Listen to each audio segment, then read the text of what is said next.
છે મારો પતંગ ને આ બાજુ છે રાજુ નો પતંગ. તો અજય નો પતંગ કપાઈ ગયો. My God. હેલો ગાઈસ, તો તમારું સ્વાગત છે આજના નવા વ્લોગમાં. તો નાહી ધોઈને ફ્રેશ થઈ ગયા છીએ ને આજે છે ઉત્તરાયણ. તો આજે આપણે જવાનું છે પતંગ ચગાવવા ને વાગી ગયા છે 12. તો કિનિયા બાંધવાના બાકી છે, તો આપણે પહેલા કિનિયા બાંધી લઈએ ને પછી જવાનું છે પતંગ ચગાવવા. તો અત્યારે અમે બે કિનિયા બાંધીને થઈ ગયા છીએ તૈયાર, અને અહીંયા રખડેલો રાજવીર એનો પતંગ લઈને રખડેલો. અને તમને બતાડું મારો પતંગ, 1 મિનિટ. હા, આ રહ્યો મારો પતંગ, પુષ્પા વાળો, પુષ્પા 2.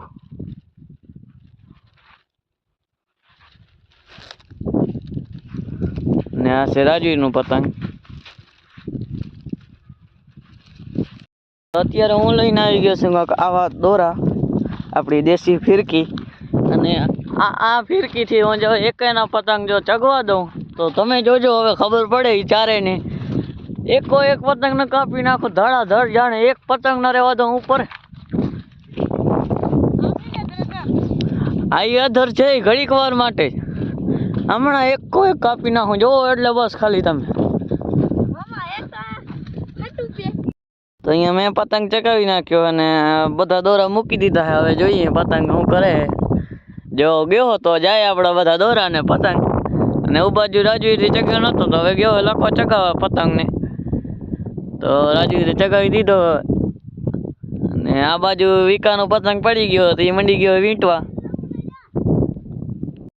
તો અત્યારે હું જાઉં હું મારા પતંગને નીચે ઉતારવા, કેમ કે મારા પતંગમાં જે પૂંછડી લગાવેલ છે એ મારે અત્યારે કાઢી નાખવી છે. આપણે વગર પૂંછડી વાળો પતંગ ચગાવશું. તો આવી ગયો મારો પતંગ નીચે ને હવે હું એને ઉતારી લઉં અને કાઢી નાખું એની પૂંછડી.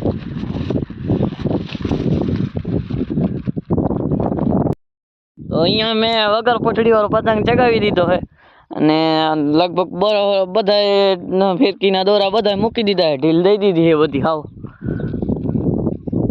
અને આ બાજુ રાજુ પતંગ ચગાવે અને આ બાજુ આવી ગયો અજો, તો એ તૈયારી કરે. અને આ બાજુ એનો વીકો એનો પતંગ પડી ગયો હતો તો એ વીટે હેરો. અને આપણો વગર પૂંછડી વાળો પુષ્પરાજ ઉપર ને ઉપર છે, ઝુકેગા નહીં સાલા. અને આપણા દોરા હાવ એકદમ સાદા છે, કેમ કે આપણે વિદેશી દોરા કે ચાઇનીઝ દોરા ન વાપરવા જોઈએ. આપણે એકદમ સાદા અને સિમ્પલ દોરા વાપરીએ કે જે હાવ કાચા આવે, કે થોડો ઘણો કાંઈ પણ થાય તો કપાઈ જાય પોતમાળો. કેમ કે કોઈને નુકસાન ન થવું જોઈએ, કોઈ પંખીડો ન મરવો જોઈએ એનાથી. આપણે એવા જ દોરા વાપરવાના છે. આપણે એકદમ હાવ સાદા દોરા વાપરીએ. તો હવે આવી ગયો હજો, તો એને ખબર પડી જાય ને આ બાજુથી દીનો આવી ગયો હોય લખા હારું બીજો પતંગ લઈને. કેમ કે લખે અત્યારમાં 3 પતંગ તોડી નાખ્યા અને હવે ચોથો પતંગ આવી ગયો. કેટલી વાર રહે જોઈ લઈએ. હવે આવી ગયો હે દીનો, તો ખબર પડી જાય ને. એ કહે છે કે આપણે હવે પેચ લડાવવાની તૈયારીમાં છીએ, તો લાગી જાય આજ પેચ, ખબર પડી જાય. તો મળીએ તમને થોડીક વાર પછી. તો અહીંયા આ દીને પણ પતંગ ચગાવી દીધો અને અજય પણ ચગાવી દીધો. અને આ બાજુ છે મારો પતંગ ને આ બાજુ છે રાજુનો પતંગ. તો અજયનો પતંગ કપાઈ ગયો. My God. વાહ દીના વાહ, કાપ્યો છે એ રાજુનો પતંગ ગયો. અહીંયા આપણે પતંગ પૂંછડી વગરનું ચગાવતા જ રહ્યા. અને અહીંયા દીનો આવી ગયો તો આપણાથી પેચ લડાવવા, તો દીનાનો પતંગ તોડી ફોડી નાખી દીધો એક પાસે. તો દીનો પાછો એના પતંગને કિનિયા બાંધે હેરો. અને તો અહીંયા રાહુલે આવી ગયો હે પતંગ ચગાવવા. આ બાજુ રાજવીરે મંડી ગયો ચગાવવા અને આ બાજુ છે અજો. તો અહીંયા રાહુલે અજાનો એકવાર પતંગ કાપી નાખ્યો હે. તો રાહુલે લઈ લીધો તો લખાનો ઢેરો, ફિરકી લઈ લીધી લખાની, અને રાહુલે એકવાર કાપી નાખ્યો હે. તો કેવો લાગે રાહુલ તને પતંગ કાપીને? તો આજે હું એના પતંગ લારે દોડે રહું. અને ઓ રાજુનો પતંગ પડી ગયો હતો એને ચડાવે રહું. ને આપણે પતંગને ચગાવવાની જરૂર નથી, કે એની રીતે ચગે રહો વગર પૂછડી. તો અત્યારે અમે પતંગ ચગાવી લીધા છે અને હવે હું ને રાજવીર બે જઈએ વાડીએ. હવે પતંગ ચગાવી લીધા ને હવે રમવાનું હે મેચ. ભાઈ અત્યારે જૂના જમાનાના એરફોન વાપરે હે. હાવ જૂના જમાનાના કેક વર્ષોના જૂના હાલે રે એરફોન અત્યારે વાપરે રો. અમે મેચ રમવા આવી ગયા છીએ ને હવે અમે રમવાના છીએ મેચ કે અને ટીમ પડી ગઈ હે. દીનો એક ટીમનું કેપ્ટન હે દીનો અને એક ટીમનું કેપ્ટન છું હું. તો મારી ટીમના બધા હવે આવી ગયા રમવા. તો અમારી બેટિંગ છે તો અમે હવે જઈએ રમવા. હવે આપણે મેચ રમી લીધી છે ને હવે જઈએ રાહુલ ને દીનું વાડીએ. તો મેચ રમી લીધી છે અને જઈએ વાડી.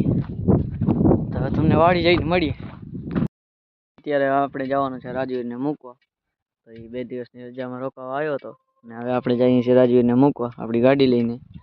તો તમને મળી થોડીક વાર પછી.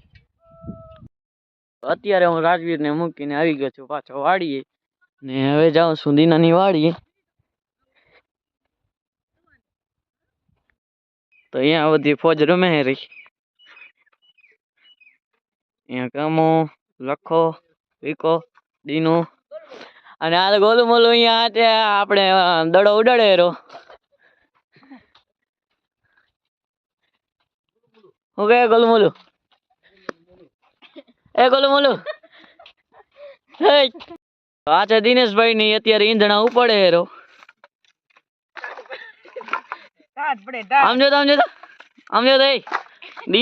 દીના ને આ છે ગોલું મોલું. તો આ ભાઈ અત્યારે અહીંયા બીડી હરગાવી દીધી છે. તો આજના વ્લોગમાં આટલો જ. આજનો વ્લોગ તમને પસંદ આવ્યો તો લાઈક શેર અને સબસ્ક્રાઇબ કરી નાખજો અને આપણી ચેનલમાં બન્યા રહેજો. તો બાય.